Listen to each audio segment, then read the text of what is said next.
Arabian একজন শেখ, উনি ওনার বাচ্চাকে নিয়ে রাস্তা দিয়ে যাচ্ছেন।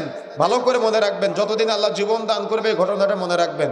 উনি ওনার বাচ্চাকে নিয়ে রাস্তা দিয়ে যাচ্ছেন, যাওয়ার সময় ট্রাফিক সিগন্যাল বুঝেন আপনারা, এই ট্রাফিক সিগন্যালের লাইট জ্বলতেছে, জ্বলাকালীন ওই জায়গাটা ক্রস করতে নেই।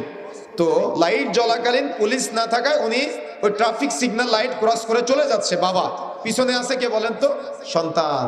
সন্তান পিছন দিক থেকে বলতেছে, যাবো ট্রাফিক লাইট জ্বলতেছে, আপনি যে চলে আসলেন। কথা বুঝতে পেরেছেন? তো বাবারও অন্তরে একটা ধাক্কা লেগেছে, ঘা লেগেছে, ইস আমি আমার সন্তানের সামনে ভুল করলাম, ভুলটা নাও করতে পারতাম। তখন উনি গাড়িটা ঘোরায় উনি পুলিশ স্টেশনে চলে গিয়েছে, যেখানে কন্ট্রোল রুম আছে, সেখানে গিয়ে বলতেছে যে অমুক ট্রাফিক সিগন্যালে ট্রাফিক লাইট জ্বলা সত্ত্বেও আমি চলে এসেছি, আমাকে ফাইন করেন, আমাকে জরিমানা করেন। তো পুলিশ অফিসার যিনি আছে উনি বলতেছে যে ওখানে কোনো পুলিশ ছিল না?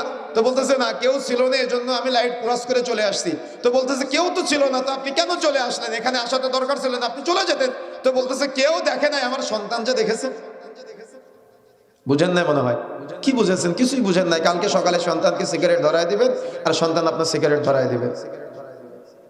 সন্তানকে আপনি দাড়ি কেটে দিবেন আর সন্তান আপনার দাড়ি কেটে দিবে। সন্তানকে আপনি সুদের টাকা গুনে গুনে দিবেন আর আপনার সুদের টাকা গুনতে আপনার সন্তান সহযোগিতা করবে। কাকে বুঝাবো আমি এগুলা? কে বুঝবে? বুঝবেন না আপনি এগুলা। ব্রেন দিয়ে বুঝতে হবে, আবেগ দিয়ে বুঝতে হবে, বিবেক দিয়ে বুঝতে হবে, চিন্তা করতে হবে। শেখ বলছিলেন কিছুক্ষণ আগে যে সন্তানের জন্য সম্পদ না, বরং সন্তানকে সম্পদ হিসেবে রেখে যাওয়ার জন্য আপনি নসিহতটা বুঝেন নাই।